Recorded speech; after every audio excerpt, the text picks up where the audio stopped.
Om Shanti. Good evening. आज मिति 2082 साल चैत 12 गते बिहिबार, तदनुसार मार्च 26 तारिक 2026।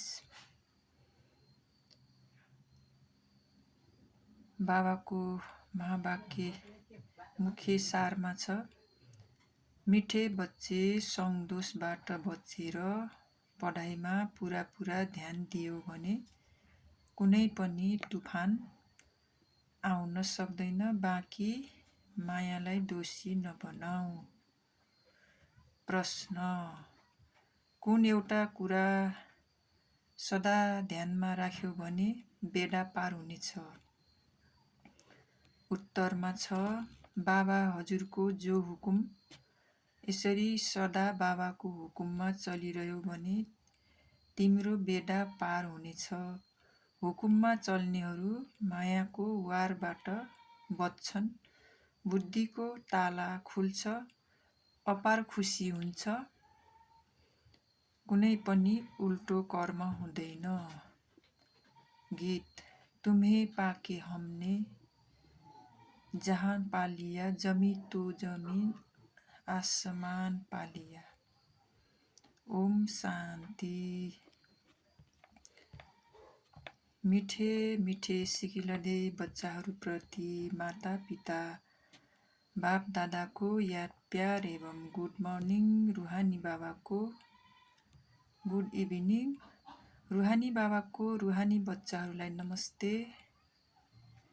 हामी रुहानी बच्चाहरूको रुहानी माता पिता बाप दादालाई याद प्यार एवं गुड इभिनिङ। नमस्ते बाबा, नमस्ते। शुक्रिया बाबा, शुक्रिया।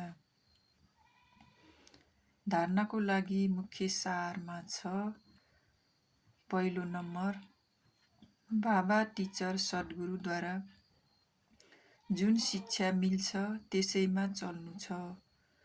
मायालाई दोष नदिएर आफ्नो कमी कमजोरीहरूको जाँच गरेर त्यसलाई निकाल्नु छ।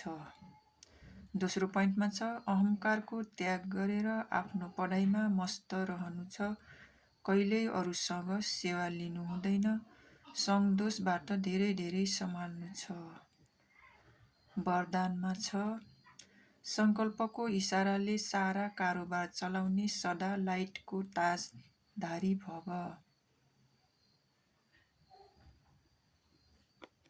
स्पष्टीकरणमा छ, जुन बच्चाहरू सदा लाइट रहन्छन् उनीहरूको सङ्कल्प वा समय कहिल्यै व्यर्थ जाँदैन। त्यही सङ्कल्प उठ्छ जुन हुनेवाला छ। जसरी बोलेर कुरालाई स्पष्ट पार्छन् त्यसरी नै सङ्कल्पबाट सारा कारोबार चल्छ। यस्तो विधि अपनाइसकेपछि यो साकार बटन सूक्ष्म बटन बन्छ। यसको लागि साइलेन्सको शक्ति जम्मा गर र लाइटको ताजधारी हो। स्लोगन। यो दुःखधामबाट किनारा गरेमा कहिल्यै दुःखको लहर आउन सक्दैन। अव्यक्त इसारा।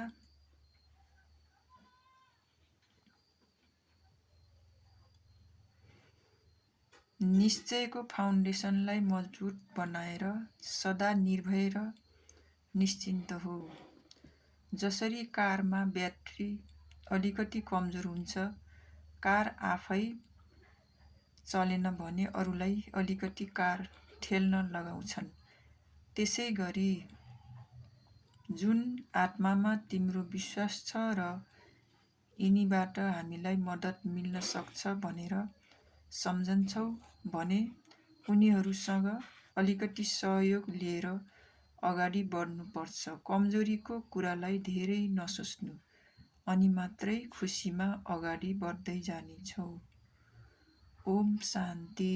Good evening सम्पूर्णलाई।